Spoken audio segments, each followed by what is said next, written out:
शामिल करते हैं शो में। जीएल त्रिवेदी साहब हमारे साथ हैं उज्जैन मध्य प्रदेश से।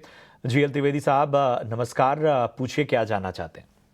नमस्कार साहब, ये तो रिलायंस पावर का है, 100 शेयर लिए 31 रुपए 30 पैसे के रेट में।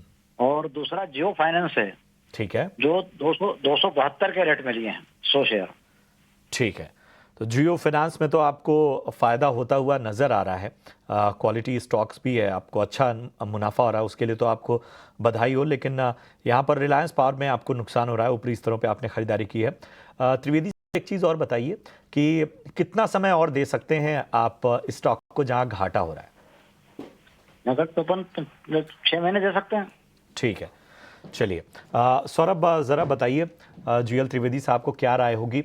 रिलायंस पावर 31 रुपए के ऊपर की खरीद है, और वहीं दूसरी ओर जियो फाइनेंस जो है वो काफ़ी अच्छे भाव पे इन्होंने लिया है, और 270-72 के स्तर पे इन्होंने रिलायंस, माफ़ कीजिएगा, 252 के स्तर पे इन्होंने खरीदारी की है।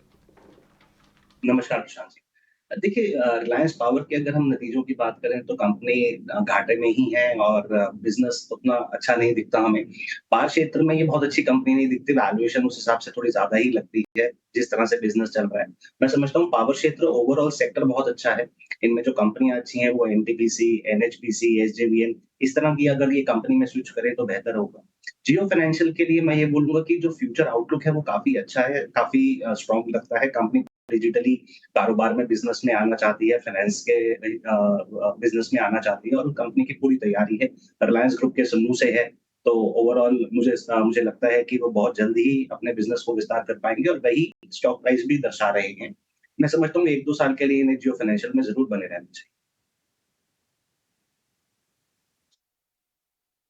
ठीक है, तो ये है नज़रिया स्टॉक पर। अगले सवाल ले लेते हैं और हमारे साथ जौनपुर से शारिक एजाज जुड़े हैं फोन लाइन पर। नमस्कार शारिक, सवाल पूछिए अपना। नमस्ते मैम, मैंने 3120 शेयर रतन पावर का लिया हुआ है 9 रुपए 20 पैसे से। तो 3-4 महीने का हमने उम्मीद से लिया था, लेकिन ये क्यों लिया है आपने? क्या मैंने जी क्यों लिया था आपने? ये किस नजरिए से लिया था? किसी की सलाह पे लिया है? हाँ, मेरे दोस्त भी कहते हैं, उन्हीं सलाह से मैं ले लिया था पावर स्टॉक बढ़ेगा। शारिक जी, पावर स्टॉक्स बढ़ तो रहे हैं, लेकिन रतन इंडिया का थोड़ा आपको रिसर्च भी कर लेनी चाहिए थी। पावर स्टॉक्स में और भी काफ़ी अच्छी पावर कंपनियां हैं जिन पर कि आप नज़र रखिए। हमारे एक्सपर्ट्स लगातार उस पर अपना सलाह भी दे रहे हैं।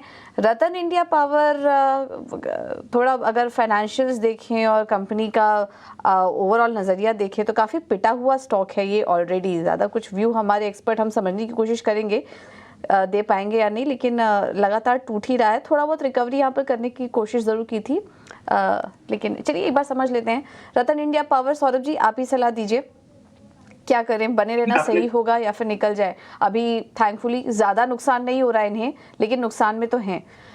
निकल जाएं स्टॉक से? जी, बिल्कुल ठीक पूछा जी, मेरे हिसाब से निकल जाना चाहिए, क्योंकि अगर आप कंपनी के बैलेंस शीट को देखेंगे तो नेटवर्थ नेगेटिव है।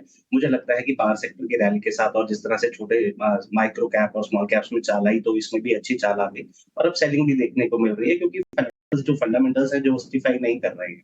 बिल्कुल सही रहेगा कि आप निकल जाएँ। और पावर क्षेत्र के और अन्य कंपनियाँ हैं जैसे कि एनटीपीसी हो गया, जेएसडब्ल्यू एनर्जी हो गया, एनएचपीसी, एसजेवीएन, इस तरह की कंपनी में पैसा लगाएँ।